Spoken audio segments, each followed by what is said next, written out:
Bismillahirrahmanirrahim. Astaghfirullahaladzim. Astaghfirullahaladzim. Astaghfirullahaladzim.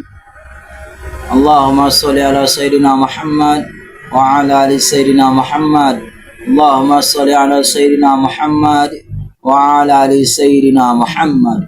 Allahumma salli ala Sayyidina Muhammad wa ala ali Sayyidina Muhammad. Allahumma salli ala Sayyidina Muhammad wa ala ali Sayyidina Muhammad. Asyhadu an la ilaha illallah wa asyhadu anna Muhammadar Rasulullah. Asyhadu an la ilaha illallah wa asyhadu anna Muhammadar Rasulullah. Asyhadu an la ilaha illallah wa asyhadu anna Muhammadar Rasulullah. Bersyukur kita kepada Allah, berselawat kita kepada Rasulullah sallallahu alaihi wasallam. Baiklah, di hari sekarang kita akan membahas tentang modul ajar tentang pengamalan tasawuf di kalangan masyarakat.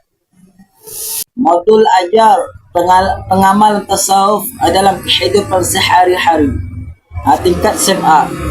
Tujuannya ialah peserta didik diharapkan mampu memahami pengertian dan hakikat tasawuf, yakni tasawuf ini ialah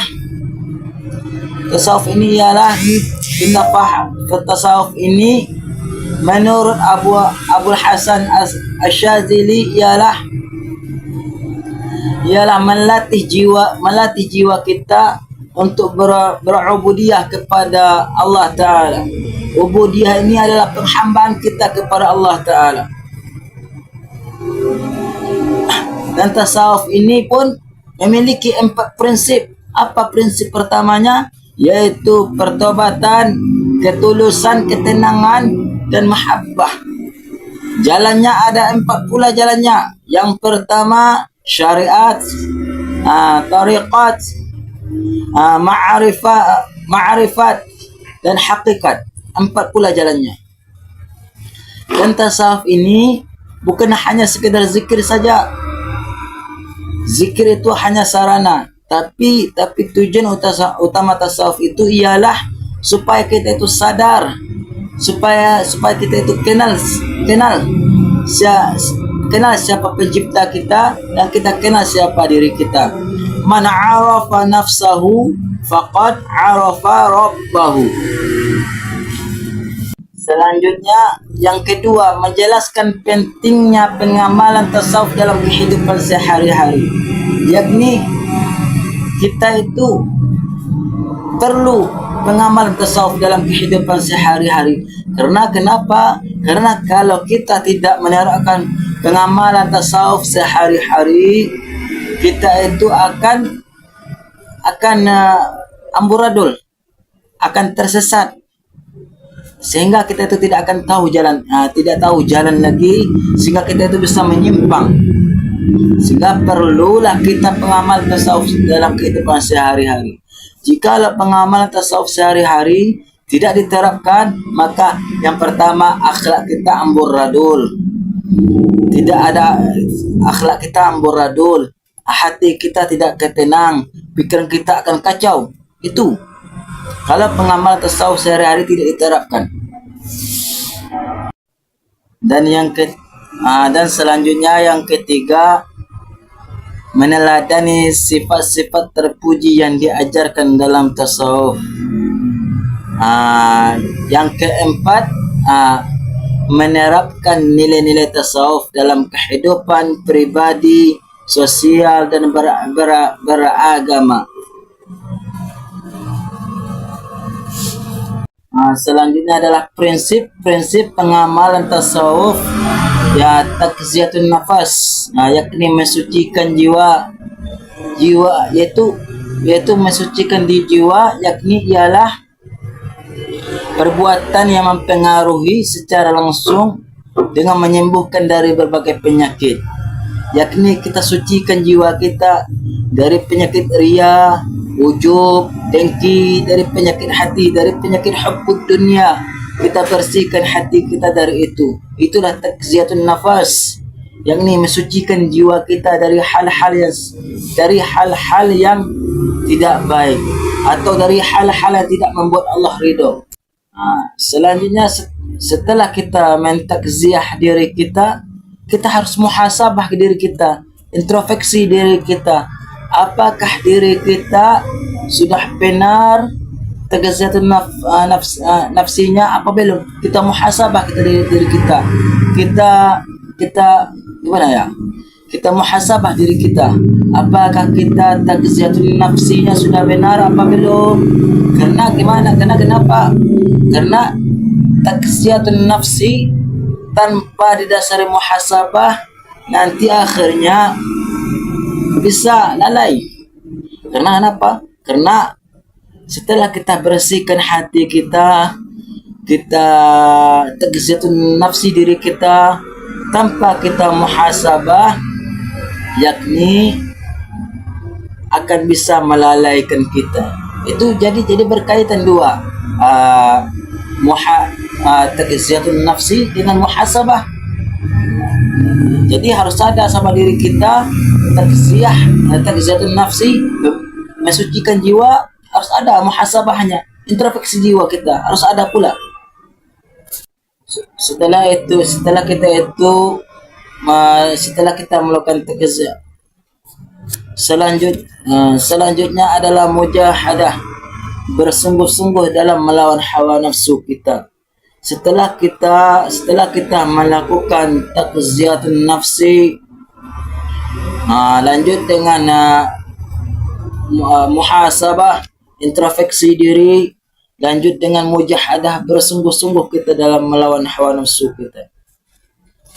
Karena hawa nafsu itu adalah musuh terbesar dalam jiwa kita. Innallaha yuhibbu mutatahhirin. Sesungguhnya Allah menyukai orang-orang mensucikan jiwanya. Kita sucikan nafsu kita. Kita lawan nafsu kita. Sebab kenapa? Sebab musuh terbesar itu adalah nafsu. Musuh yang bersemayam dalam diri kita. Itu yang harus kita lawan. Selanjutnya adalah tawakal, berserah diri kepada Allah Ta'ala. Setelah kita melakukan tagaziyatun nafsi, kita melakukan muhasabah, kita melakukan mujahadah, selanjutnya kita lakukan adalah tawakal, berserah dirilah kita kepada Allah.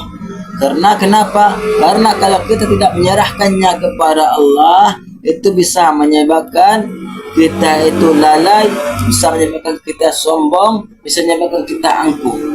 Karena kenapa? La taharraku syai'in biiznillah. Tidaklah bergerak sesuatu melainkan seizin Allah. Selanjutnya adalah zuhud. Jadi zuhud ini ulama banyak berbeda pendapat. Seperti Syekhul Islam Ibnu Taimiyah, Syekhul Islam Ibnu Taimiyah mengatakan zuhud itu ialah meninggalkan hal-hal yang tidak berguna untuk akhirat.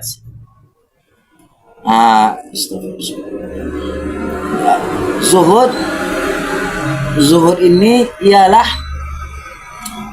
para ulama berbeda pendapat tentang zuhud ini. Berbeda pendapat ulama tentang zuhud ini, yakni seperti Syekhul Islam Ibnu Taimiyah mengatakan zuhud ini ialah meninggalkan hal-hal yang tidak mendatangkan manfaat untuk akhirat. Sedangkan wara adalah meninggalkan hal-hal yang memudaratkan buat akhirat. Itu tentang zuhud. Sementara ada perkataan ulama yang lain yang dikatakan seperti ada juga ulama yang mengatakan tentang zuhud itu ialah menumbuhkan kedermawanan dalam masalah hak milik, sedangkan cinta menimbulkan kedermawanan tentang masalah ruh.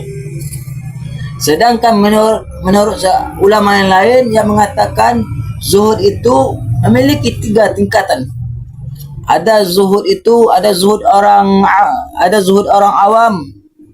ada zuhud orang khusus, ada zuhud orang ma'rifat. Zuhud orang awam ini apa?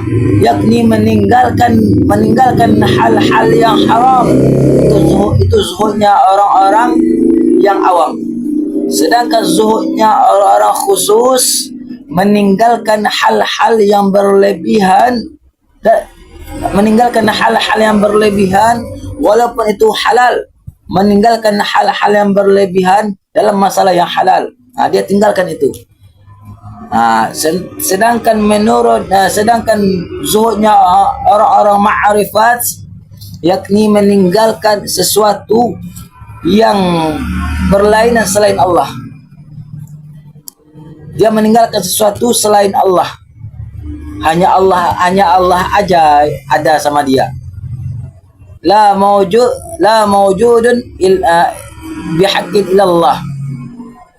La mawjudun illa bihaqqin illallah. Ke sana perginya lagi. Jadi kalau kita kaji tentang zuhud ini tingkatannya juga banyak. Ada zuhud dalam syubhat, ada zuhud dalam hal-hal yang berlebihan, ada juga zuhud dalam zuhud, ada juga. Kembali kepada perkataan imam yang mengatakan zuhud itu memiliki 3 tingkatan juga katanya kan. Zuhudnya orang awam itu gimana? Zuhud orang khusus, zuhud orang ma'rifat itu ada pula. Sementara zuhudnya orang-orang khusus ini, zuhudnya orang-orang awam ini ialah meninggalkan hal-hal yang haram. Itu adalah zuhudnya orang-orang awam. Dan zuhudnya orang-orang khusus meninggalkan hal-hal yang berlebihan,